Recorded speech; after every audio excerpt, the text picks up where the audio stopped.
চট্টগ্রাম হয়েছে, ওখানেও রেব হেডকোয়ার্টারে ছিলাম। আর 4 মাস থেকে রেব ওয়ার্ডে ছিলাম। আমি যতটুকু ওখানে দু একজনের সঙ্গে কথা বলতে পারি, মাঝে মধ্যে জানতে পারি তাদের অনেক।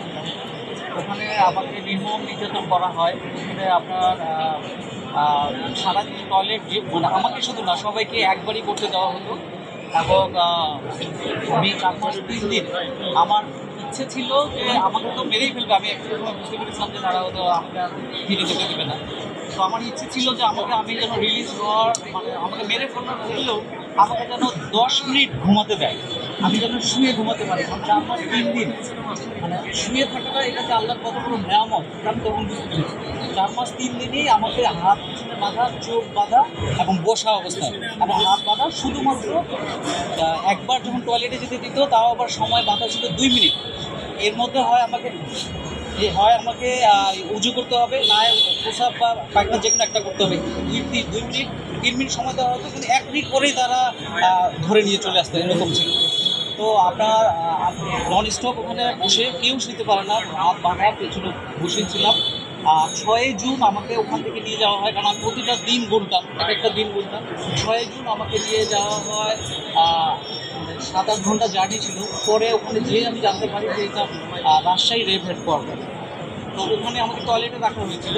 টয়লেটে 1 মগ পানি দিল, আর তো 1 মগ পানি, এটা দিয়ে আপনি খাবেন, এটা দিয়ে আপনি গোসল করেন, উজু করেন, যাই করেন, ওই ছোটো 1 মগ সারাদিনে দেওয়া হতো। আর টয়লেটের মধ্যে রাখা হয়েছিল।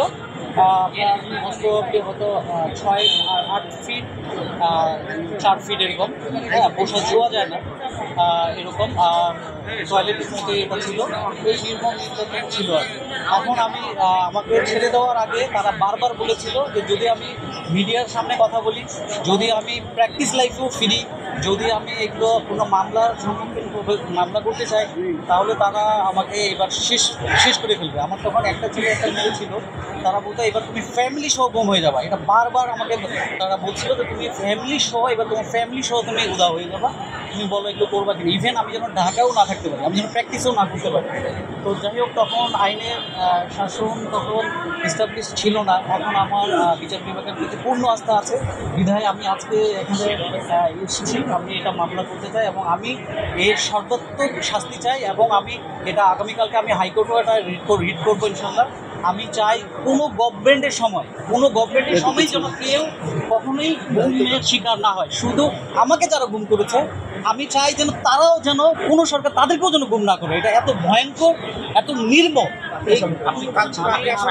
আসামি হিসাবে অবশ্যই প্রাইম মিনিস্টার এটাতে অবশ্যই ওনার নির্দেশনা ছিল, কারণ ওখানে যাকে গুম রাখা হতো বলা হতো যে শেখ হাসিনার জন্যই আমরা করতেছি, এবং আমাকে মানে ব্যাকআউট দিয়ে আমি সমর্থক বলা হতো যে তার মতো এরকম নেত্রী কেন সাপোর্ট করতে দেওয়া হবে না, শেখ হাসিনাই মেইন। এবং শেখ হাসিনার নির্দেশে তারাই বলতো, যখন আমাকে টর্চার করতো তার নাম নিয়েও বলতো। হ্যাঁ, আমার তারা সব শেখ হাসিনার একদম ঘনিষ্ঠ লোকজন, এটা বোঝা যায়। কারণ তাদের মানে এত রাত কিসের, মানে এমন রাত, মানে আমি তাদের ব্যক্তিগতভাবে কোনো আক্রোশ। তারা যখন আমাকে টর্চার করতো, বিশ্বাস করেন, তারা হাসাহাসি করতো, তারা খাবার খেত, হাসাহাসি করতো, উচ্চস্বরে ডিজে মিউজিক চলতো। ইভেন আমাকে যখন ধরে মাইক্রোতে ধরে, কোনো কথাই নাই, মাইক্রোতেই ওখানেই আমাকে ইলেকট্রিক শর্ট দেওয়া, মাইক্রোর মধ্যে উচ্চস্বরে। আমরা কি ফাইল করেছি? মামলা ফাইল করেছি।